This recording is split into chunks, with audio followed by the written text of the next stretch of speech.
This is Brian with ScreenFiles.com in review. What I'm looking at today are the first 3 episodes of Amazon's Invincible, based upon a Robert Kirkman series, which is from Image Comics.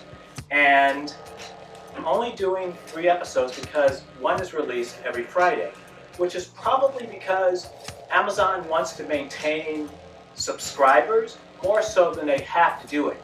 It's something that I believe they started with their series The Expanse, which is to say releasing 1 episode a week, which is irritating, but it's actually more in line with the way television shows are traditionally done. Keep in mind, what Netflix does, release an entire season at once, feels like the norm today, but it actually isn't. So it's not an uncommon approach, though one many of us aren't used to in this moment. The voice cast of Invincible has many people that starred in The Walking Dead, and so they're familiar with Kurtzman because The Walking Dead is a comic written by him. So a lot of the stars, such as Stephen Ewan, Lenny James, Michael Cutlitz, and Lauren Cohan.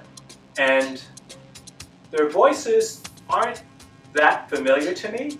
Invincible, underneath the mask, is named Mark Grayson, and he's voiced by Stephen Ewan, though I could not recognize his voice from the actor's voice. So it was a pleasant surprise to learn.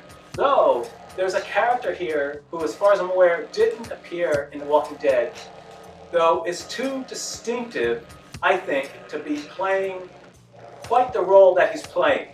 And that's Jason Mazzucas, who plays a character named Rexplode. And he's just Rafi from the League, except a little more nuanced, but his voice is too distinctive. His mannerisms, even without seeing them, you can see them just from hearing his voice. It's not bad casting, but the minute I heard his voice, it's like, that voice is familiar. It's Rafi! It pulled me out of the series somewhat because I kept seeing Rafi.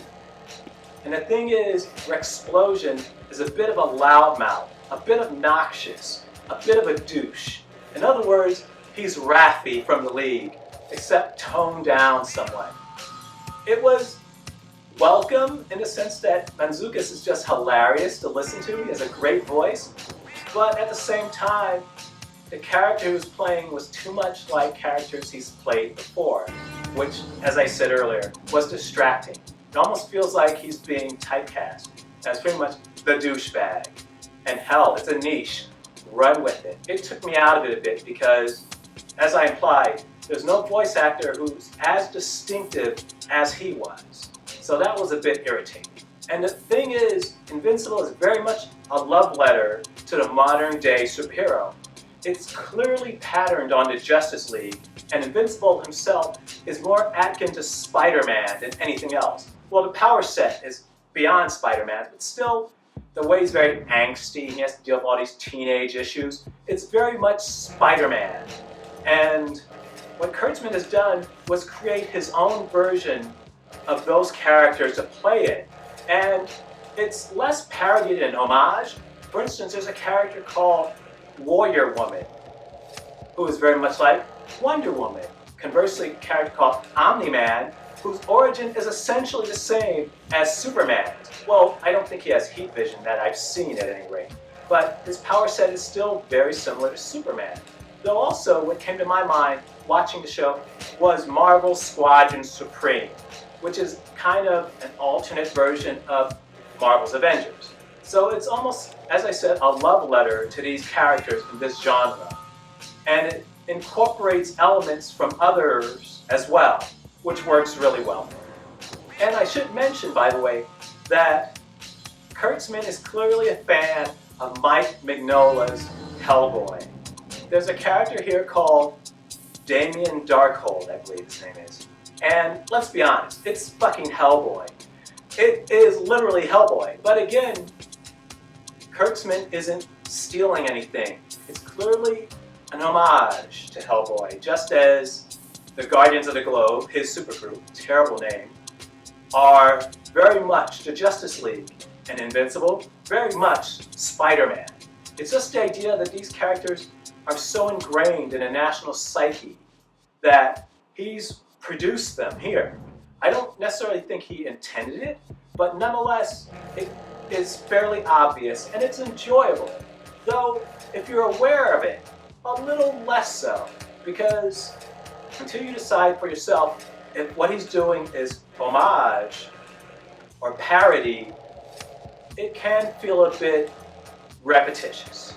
Though, watching the first 3 episodes, what came to mind, oddly enough, was Zack Snyder. Reason being, Invincible is remarkably gory at points. And the thing is, this is something I think someone like Zack Snyder could really do justice to. As long as he doesn't write it, by the way, because he is a terrible writer, as far as I can tell. But in any case, it's something that someone with his visual aesthetic, I think, would do very well with. And these 3 episodes primarily revolve around introducing you to Invincible, his friends, the world they occupy, and so on. If there's a problem, and I don't think there is, personally, but if I were to be critical of anything about the series thus far, it's that there's a relentlessness to it, in the sense that initially the super team has to fight various supervillains. Then there's this ongoing alien invasion thing that seems very gratuitous and odd. No groundwork is really laid for it, it just kind of happens. And it doesn't make it bad, it just makes me not understand why it's happening, especially since the series firmly establishes Omni-Man as this universe's Superman, which is to say, he is virtually unstoppable. Though, on the whole, I'm pretty impressed with Invincible. It's different enough that I find it engaging, though similar enough it gives me the warm and fuzzies. It's pretty good, well done television, and a series I wish were released as a season instead of once a week. Because when you release an entire season at once, a show builds momentum. Because most people, or I should speak for myself, I tend to watch things straight through or watch as many episodes as possible. So therefore, a certain momentum comes from that. While on a week-per-week basis, momentum is lost because that time in between, I'm distracted by other things. So my investment in the series kind of drops a little. I will certainly watch the rest of the season of Invincible. So what do you think? This is Brian with ScreenFiles.com and Review. Do you agree, disagree? Let me know down below. And as usual, consider a like or a follow. Peace.